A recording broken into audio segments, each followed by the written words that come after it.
Hey guys. Okay. This is going to be about my story that I wrote and about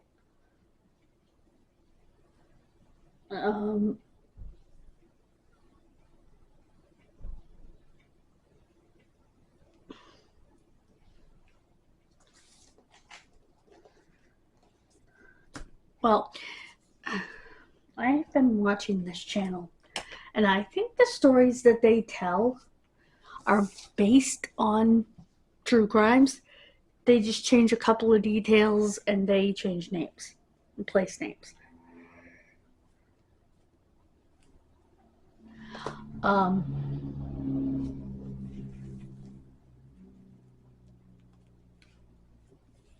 they make a story from there.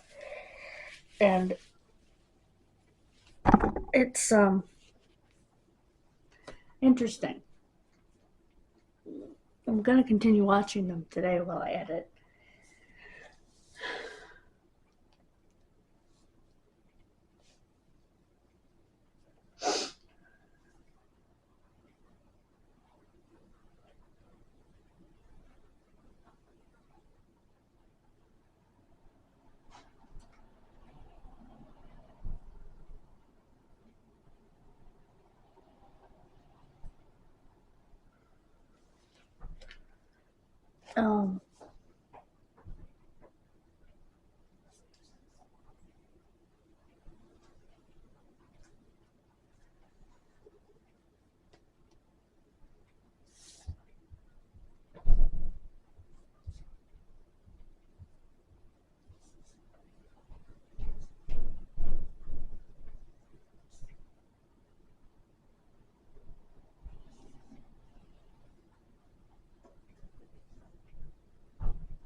My story that I wrote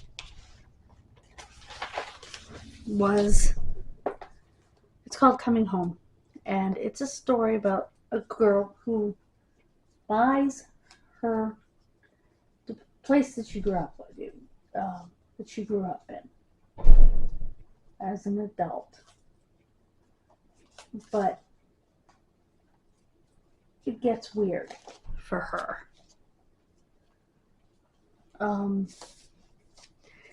And I must tell you before I read this to you that this is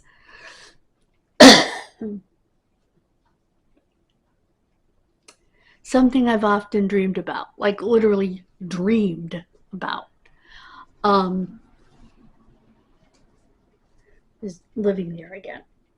I'm kind of to a point now where I don't want to, but I wanted to for a long, long time. And one of the videos that I was watching on that channel, actually a couple of them had people going back to their childhood homes, which in their case they'd inherited from their parents or whatever. In my case, my parents didn't own it. It was an apartment.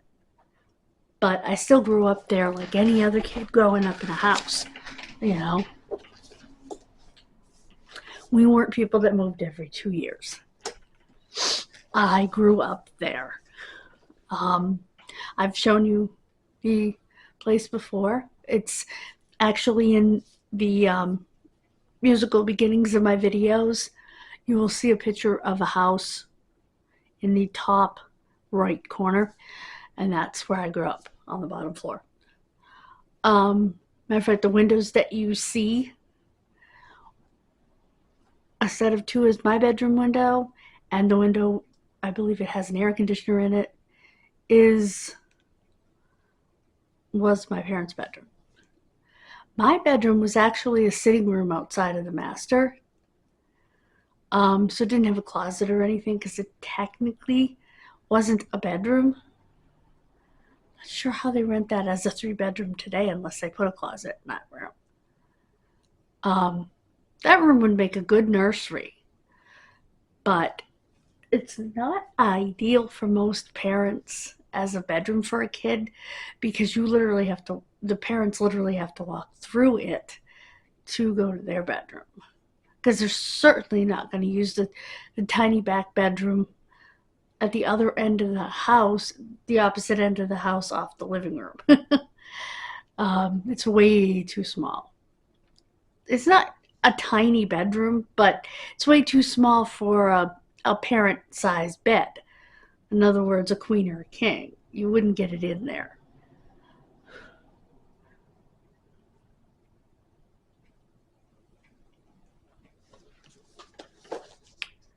Originally, the reason that there was a sitting room there off the master was because a man who at the time was married who was friends with my mom, was designing it as one house. That's why all the crazy doors. We'll get there. My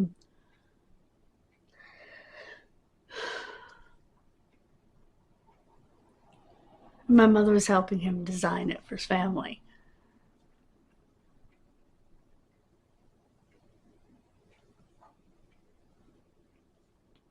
And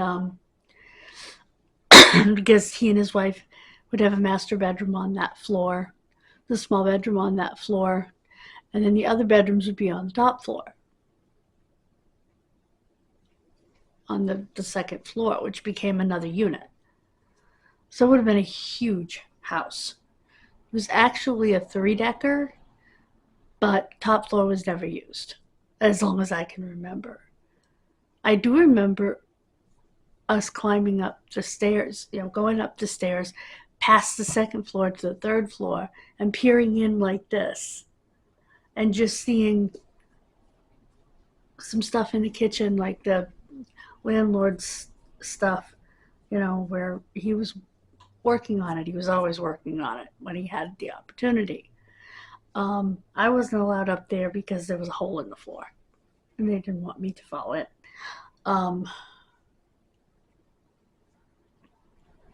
How there could have been a hole in the floor and not a hole in the ceiling below, I don't know. But the flooring wasn't very good up there, from what I understand, in certain rooms. My mother had been up there.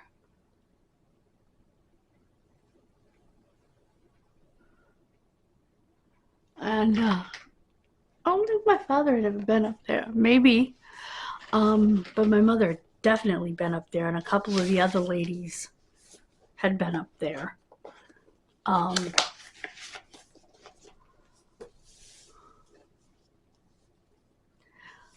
You got up there by going to the second floor, turning a corner, going down a hallway, very similar to what's right next door to me. And you go up. And it wasn't an attic. It was a third-floor apartment. A full-on apartment.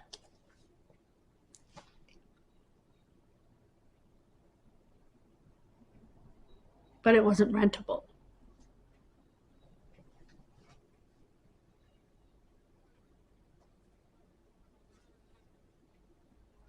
I don't know if they ever made it rentable.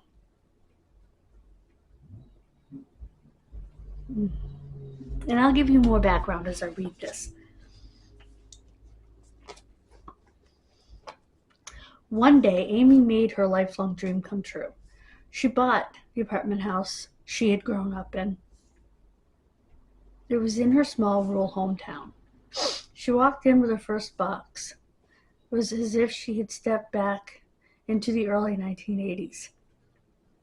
When she had walked through the house, it had been updated. Now, though, it looked exactly like it did in her girlhood. The fluorescent light in the parlor even still had to be switched a number of times for it to come on. In the back bedroom, there was still no closet door.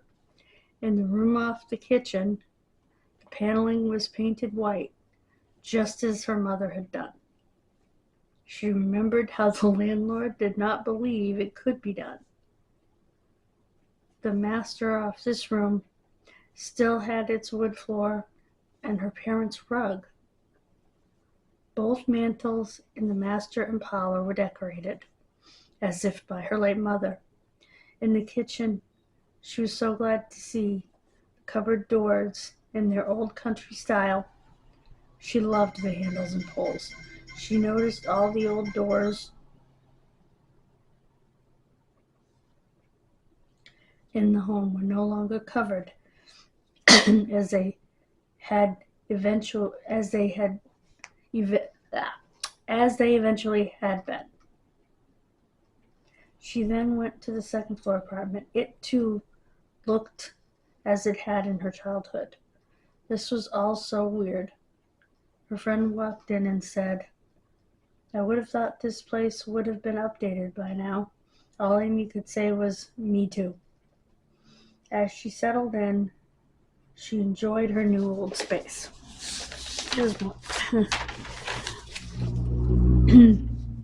She treasured the mantel decorations. The biggest shock was yet to come. She had moved into the master bedroom. When she opened the closet, this is why I like rereading this stuff, because I forgot the N and when.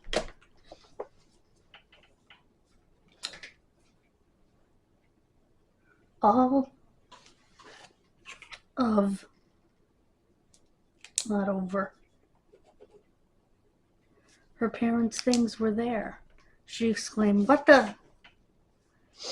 She then ran to the back bedroom. Its closet, too, was full, this time, of her things from childhood. What was going on here? She went through and culled the two closets. She turned the room off the master into her office. She settled in, although perplexed. She often spoke to her parents in her prayers. Amy rented the second floor to a good friend. She did nothing with the third floor, as it had never been rented as long as she could remember.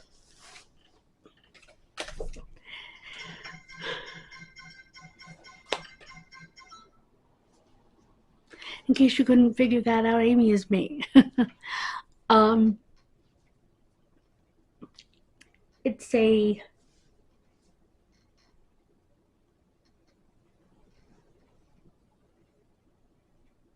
dream. I can still tell you what was in both of those closets. Oh my goodness. The back bedroom, which part of the time was my bedroom. A lot of times I slept in the sitting room off the master. We used that as a bedroom.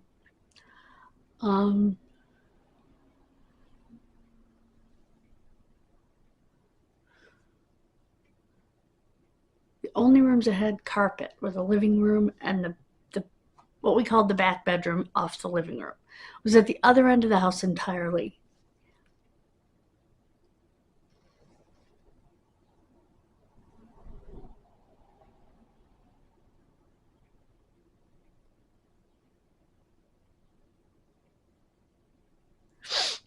And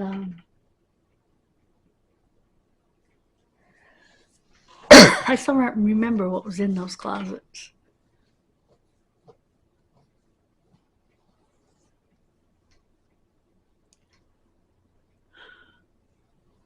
My parents' closet, up on the shelf, had the old photo albums, which I have since placed in acid-free photo albums chronologically. I did late 1800s through the 30s. I did 40s and 50s. And I did, well, I called it 70s through the 90s, and it was. I don't know that I have anything from the 60s per se. It's like it goes into the 50s and then stops and starts again in the mid to late 70s. So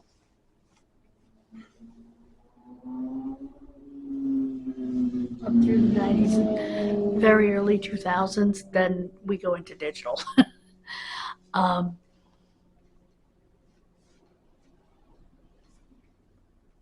so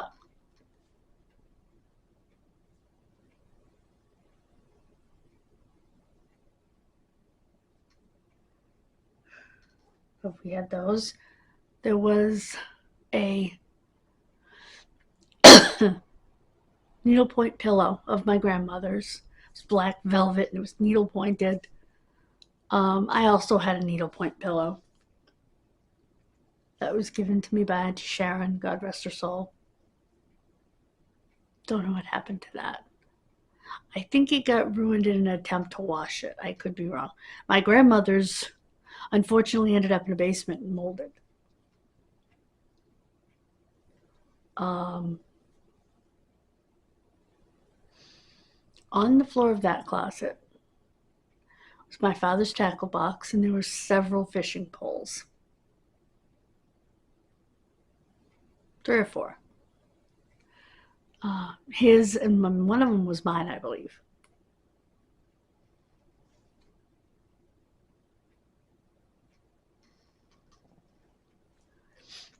And I would play in that closet because the closet rod was cast iron and I could swing on it and pretend I was doing gymnastics. And my parents didn't care. My father just made it clear, don't touch the fishing stuff because hooks are very sharp and they're very dangerous. I remember it was my first exposure to true crime.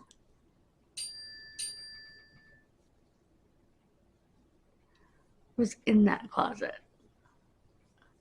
My mother had the book Helter Skelter. She had other books too. In fact, the first true crime book that I read was Small Sacrifices. For those of you unfamiliar, it was the story of Diane Downs, a mother who shot her children. One of them ended up paralyzed, one of them died, the other survived. So 2 survived and 1 died. And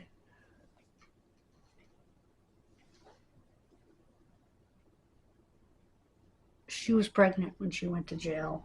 Her daughter has since come out. The daughter that she had to give up when she was in prison. Now, obviously,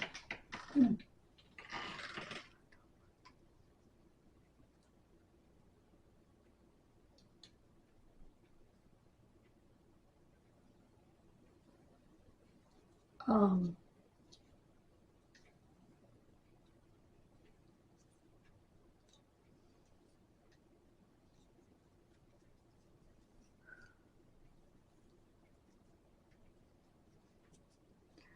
she is still in jail. In fact, she escaped once, I guess. And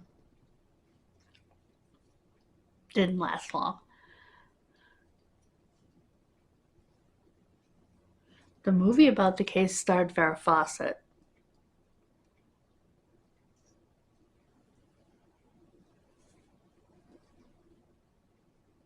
And yeah, that was my first true crime book. It was written by Anne Rule. And I was hooked.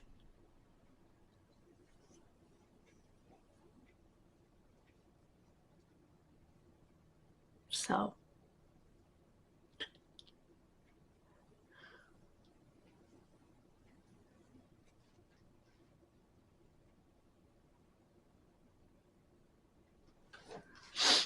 um,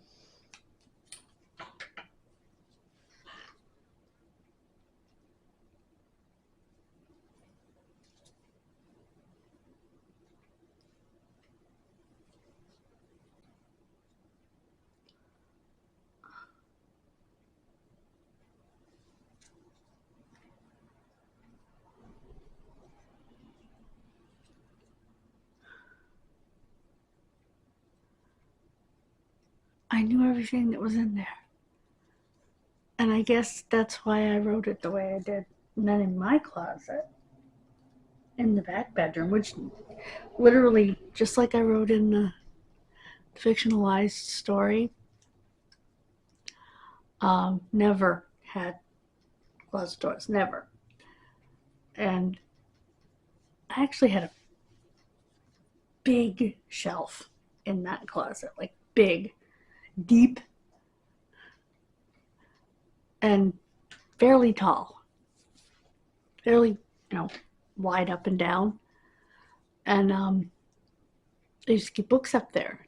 And I used to have a space where I could sit up there. I kid you not, I would sit up there and do math in my head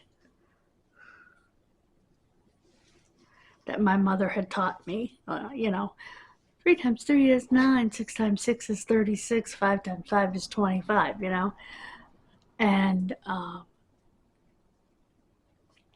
I was learning algebra.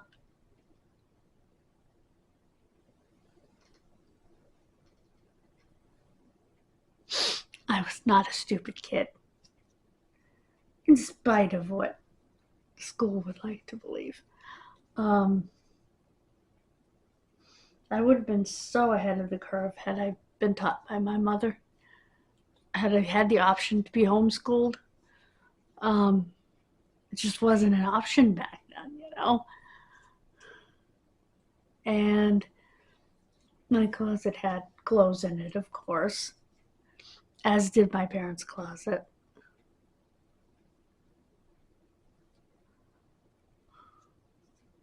Clothes that were held on to until we moved into our last house before this one.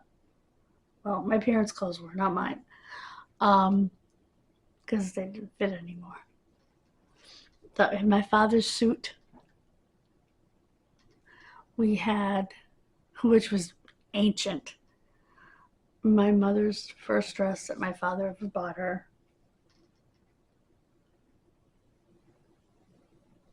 That anybody besides her stepfather bought her.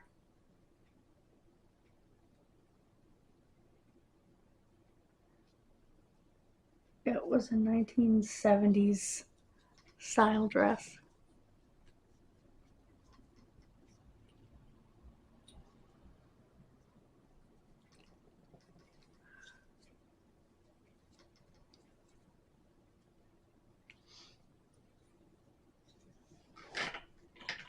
And one more thing before I go. I remember when I was a kid, under my mother's side of the bed, if you wanted to find a magazine to read or something, that's where you went.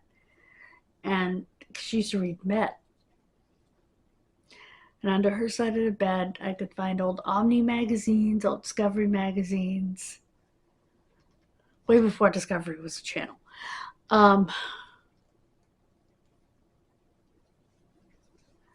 Because she liked the science stuff, what was coming out in new tech and all that.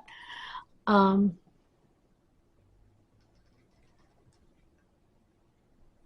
I would lay there on my tummy under her bed, on the side of her bed, almost under her bed, and read them. And she knew, you know, she said, I thought it was a good thing for you to be reading, so I didn't care. And her high-heeled shoes were under the bed. I remember that. I think there were a pair of slippers under there or something. And her side of the bed was the inside. My father's side was the outside. And I remember when I was really little, I would sleep. I would come in if I woke up in the night with a pillow and a blanket, and I would sleep on the rug next to my dad's side of the bed. And I was so afraid to get up and go all the way to the bathroom at the other end of the house that I would pee. And years later, I asked my parents about that. I said, you had to know that I was peeing on that rug. And they both pretty much said the same thing. Yeah, we knew it. We also knew you were terrified. of walking through the dark house. They never said a word to me about it when I was a kid.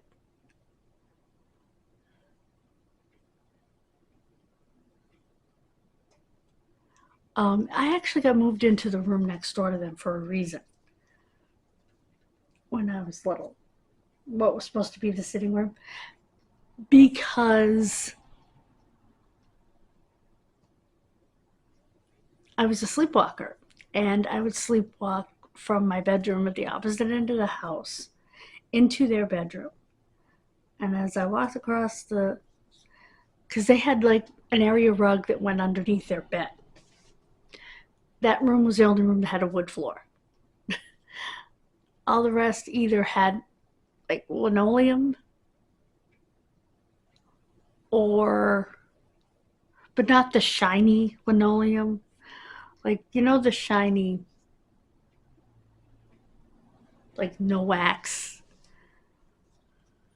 I can't explain it, but they're really shiny floors. It wasn't that. It was linoleum, but it wasn't that. And or tile in the bathroom, or carpet in the living room in the back bedroom. And I asked my mother if that carpet came with that bedroom, and she said, no, that was mine. And that's what made me talk to her about peeing on it. She said, oh, that got thrown away when we moved. Because I'm not sure that they could have ever gotten it out, When we moved the last time, that got tossed. So,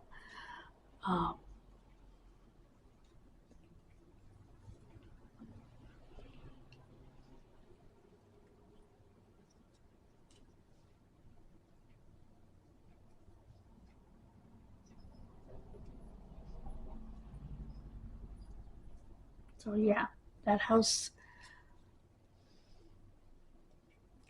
will always be the place I grew up.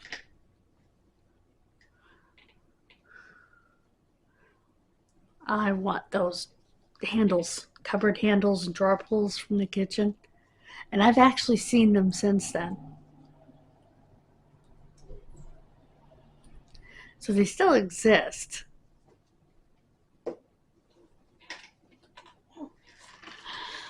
Anyway, thank you so much for listening to me.